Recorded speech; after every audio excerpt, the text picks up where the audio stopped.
like I told you, I'm just saying what's coming through me.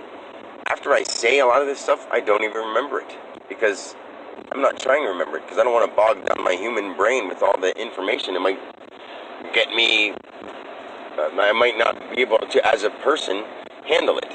So I'm just recording it and letting it go. Just like everything God wants you to do is just let it go. Like, don't try to hold on to it so I can prove it to other people and tell them all. Just document it. Document what he's telling me and keep it written down and keep it going and just keep it going. That's what I'm being told to do. And there's so much stuff in the history of time. I mean, whatever's coming to me, maybe it'll start from the point of the sun, go to the moon, go to the essence of the galaxies and why everything went from being floating galaxies in space to narrowed down to having a spirit in a body form, like a body of water, and then the next thing would be spirit in like earth form, which would be the ground and the dirt, and then it's spirit mixing with dirt, chemicals, atoms, gases, plasms, just like that kind of stuff that comes together and makes skin and bone, those minerals and those atoms and those spiritual and those natural elements that all finally bound together to create this into a brain, into why we have every chemical and piece of everything in us. It's because we're created from everything. Everything is created from everything. We are the universe.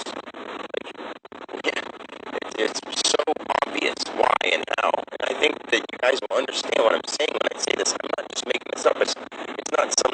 I'm Dan Alexander. I mean, this guy that I'm talking to or talking through. This sounds really weird. I'm saying it and hearing it coming from myself, and I feel like if I heard someone saying this, I feel like they were not. But it's coming through me because I'm not just Dan. I'm not just Dan. I'm sorry, and I guess when anyone who says Dan Alexander, I'm like, that's sort of me. You know what I mean? There's more to me than that, and I love my mom and dad for their names and whatever, but they're sort of them too, and they're more than that. And I wish they would understand that. Just hear me and let their hearts rejoice and sing in joy because they know that they are finally Him. They are finally God. They are finally God. Here I am to tell you how we are finally God. Okay? Drop your religions. Drop your race, colors, creeds, whatever. The deep down piece of us, that's how we formulated together. You start as the sun. You don't know what the hell you're going to do with everything, I guess, you know. And you're like, hey, I need to know I'm here. So you use the moon to reflect off of. And that's why we get different shapes of the moon. Then you get, and maybe different shapes of the moon coordinate different laterals and longitudes that keep the other asteroids, or not, maybe not asteroids, because asteroids are broken things. I don't know what these things are coming to my head. Okay, so that the other things could align themselves and keep like a map of the universe. Like the map of the universe is the moon. The reflections from the sun keep the things out in the thing, knowing where they're going, knowing where they're at. Like when it's full, this is aligned. When they're not full, this is aligned. That's why people say different things happen when there's a full moon, because everything's more in line. And all the weirdness that has happened throughout time to create everything the way it is sort of shows, but we don't see it unless we are tapped into that clairvoyant part, or that extra sixth sense part of us. And there is a sixth sense, my friends, ladies and gentlemen. There's more than the sixth sense. There's the infinite sense.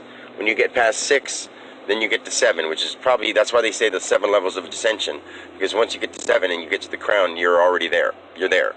And I think other people that have gotten to the 7th and the crown chakra, and they've unlocked that part of them, they didn't get the frequency like I'm getting the frequency. I mean,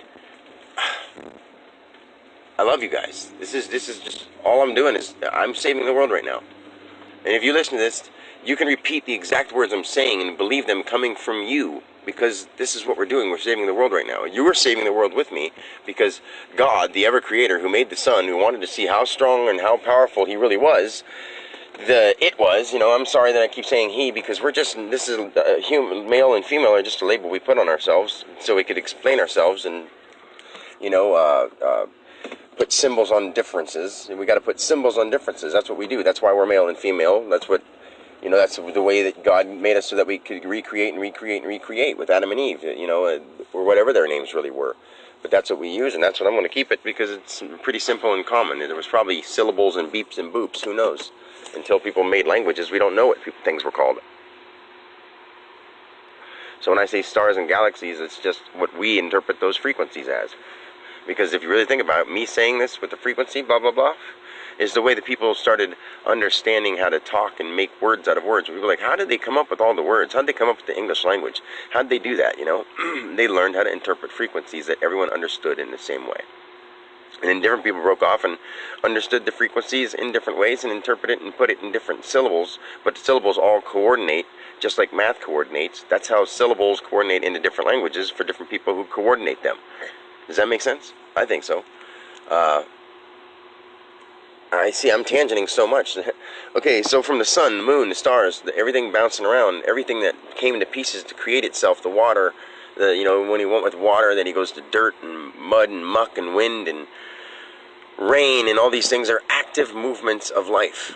Water raining is active movements of its life. It spreads itself out, it gathers itself back together, it spreads itself out, and things are living off of it now. So it's a part of the ecosystem, it's part of life, and it's not going to harm us. If we harm it too much, it will harm us, because that's the way it would react. If we were mad, like water doesn't know that it's God. Water doesn't have the brain to understand it's God, but it's also God. It was just God's attempt of seeing how powerful he was. Does that make sense? And water still reacts in a way that when a kid throws a tantrum, when it's been it doesn't get hurt, like it doesn't get punched, it doesn't have a brain to sense things, but it has a knowledge to understand in its own way. So the more things that we do to the water, or the things that the fish are doing in the water, who knows? The water is getting angry about some of the stuff that the fish do too, because the fish aren't perfect. The fish are sinners, and I guess what we'd say sinners. They don't do everything the right way, and they're not living to their full potential. But maybe they are trying. There are probably fish that aren't trying to live to their full potential. Who says there aren't lazy crickets and lazy fish? But to our knowledge, when we see them, they are living to their full potential, because they're doing what they are in nature. So the way that life started from God all the way to this point was just seeing how powerful he could be. And then he put himself into different organisms and different brains and different whatever, and our bodies are able to communicate with each other in a certain way. We can touch fish, and we can somehow capture them and whatever. I mean, other thing is to capture them and kill them. So we're one step closer than a bear that captures a fish and eats it, where we don't only eat them, we study them. And some people are so compassionate enough that they realize that we shouldn't be eating them, because they are us too. They're just another attempt of us. So if you think about it, we're just feeding ourselves with us. We're killing ourselves with us, things that we created to see how powerful God could be. Because the people who create are just parts of God creating to see how powerful he can be. And what we're doing right now by creating robots and AI and artificial intelligence is us using our power of God, seeing how like God we could be.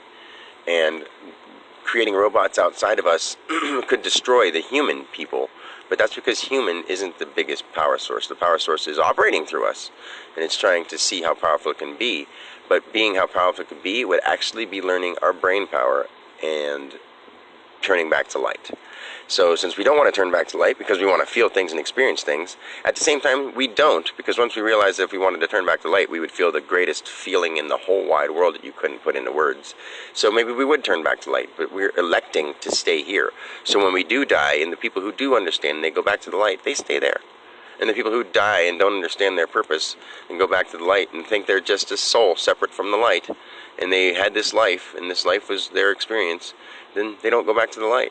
Or they go back to hell, which is earth, which is their next try to understand that their soul is trying to come back to the light and realize that it's 100% brain power, what we could say in our human terms, is really just coming back to the light and realizing that you're God. Because God himself doesn't know that he's called God. He just knows that we call him God. He thinks it's funny because he's like, that's one of his many, many names. God isn't God. God is so much powerful than a three-letter word. Come on. You call it God and be like, oh, because, when people say God, now they go, God, yeah. The reason they go God is because how can you explain something so immense and you give it a name like God? People say God when they're frustrated. God, I can't believe it. Or they go, oh my God, that's cool.